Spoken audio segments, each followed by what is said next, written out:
Spending $80,000 on a camper van you'll use 3 weeks a year is financial suicide, but renting one for $2,000 a week might cost you even more in the long run. Here's what nobody tells you. The buy versus rent decision isn't about monthly payments or rental fees. It's about hidden depreciation, insurance nightmares, and whether you're actually going to use this thing enough to justify owning it. I'm going to show you the exact break-even point where buying makes sense, the rental trap that catches most first-timers, and the one scenario where you should absolutely never buy, even if you can afford it. By the end of this video, you'll know exactly which option saves you money based on your situation, not some generic advice from a dealership. Section 1. The rental illusion. Let's start with renting, because most people think it's the safe option. A Class B camper van like a Mercedes Sprinter conversion rents for $1,800 to $2,500 per week in the US. In Europe, expect €1,500 to €2,200. Sounds reasonable for a vacation, right? Here's the problem. You're not just paying for the van, you're paying for mileage limits, usually 100 to 150 miles per day, and if you go over, you're looking at 35 to 50 cents per extra mile. A 2-week road trip across the western US, you just added $400 to $800 in mileage fees alone. Then there's the insurance upsell. The rental company's basic coverage has a $2,000 to $5,000 deductible. Their premium insurance, to reduce that, another $30 to $50 per day. Over 2 weeks, that's $420 to $700 just for peace of mind. And here's the retention killer. Most rental vans are absolutely thrashed. You're getting a 2019 Winnebago Solis that's been driven by 200 different renters who didn't care about the transmission, didn't level it properly, and left you with a fridge that might work. But before you think buying is the obvious answer, wait until you hear what depreciation does to your wallet in year 1. Section 2. The depreciation trap. Buy a $75,000 Ford Transit or Ram ProMaster conversion new in 2026, and it loses $12,000 to $18,000 in value the moment you drive off the lot. That's not opinion. That's Kelley Blue Book data from 2024 to 2025. By year 3, that same van is worth $52,000 if you're lucky. You just lost $23,000 to depreciation alone. No rental could ever cost you that much unless you're renting 12+ weeks per year. Here's what changes the math. Used camper vans. A 2021 Winnebago Revel with 30,000 miles sells for $95,000 to $110,000 right now. That's down from $145,000 new. Someone else already ate the depreciation. And in Europe, the depreciation curve is even steeper for panel vans like the Fiat Ducato or VW California.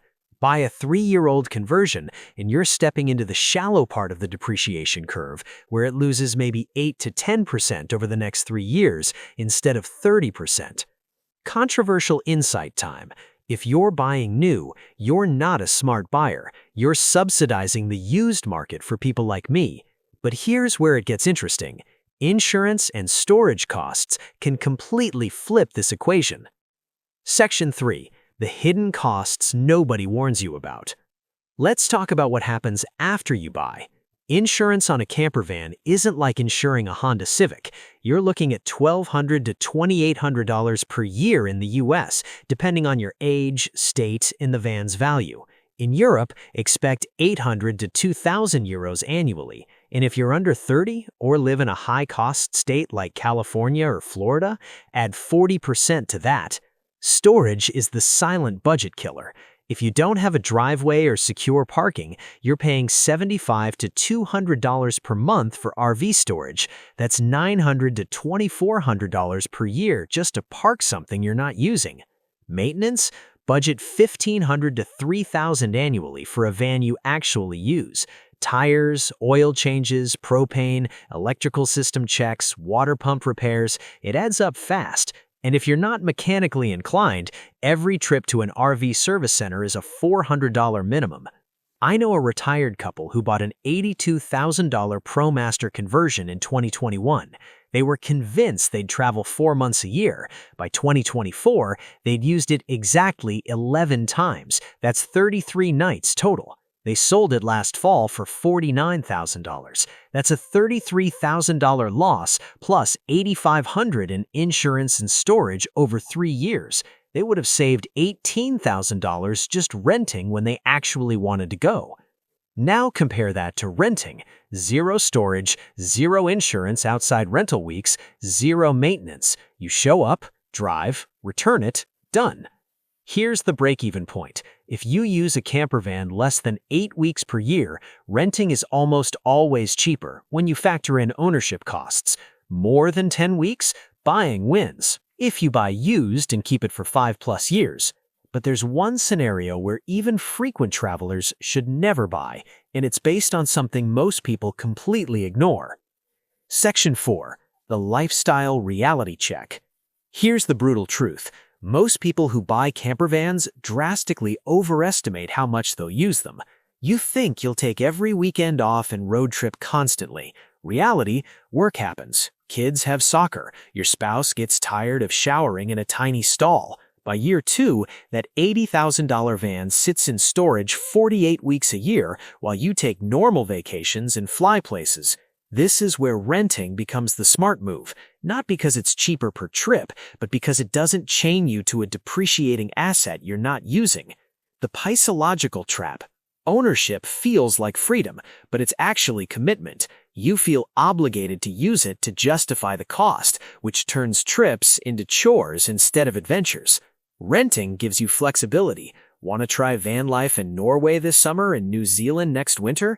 Rent locally. Want a 4x4 sportsmobile for Utah, but luxury Airstream for coastal highways?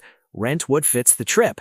The exception, and this is critical, if you're retired, have 15+ weeks of free time per year, or planning full-time van life for 6 months plus, buying used is a no-brainer. You'll hit the break-even point in 18 to 24 months and never look back. Families planning month-long summer trips for 3 to 5 years straight?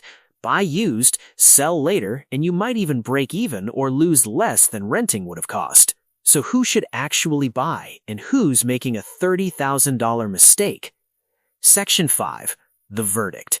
You should rent if you travel less than 8 weeks per year. You're still testing whether van life is for you. You want variety, different vans for different trips. You don't have secure storage or live in an expensive insurance state. You hate maintenance and want zero responsibility.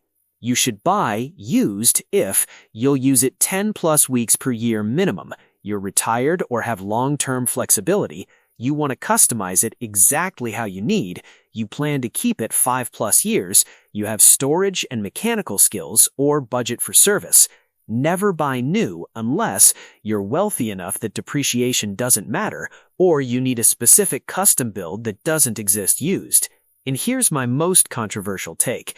If you're financing a campervan at 6 to 8% interest for 7 years just to afford the payments, you can't afford it. Period. That's how people end up underwater, stressed, and selling at a loss 3 years in. The smartest move in 2026 is rent for a season, figure out exactly what you need, then buy a 2 to 3-year-old van in the autumn when inventory is high and prices drop. You skip the new buyer's tax, avoid the regret of impulse buying, and get exactly what you actually want.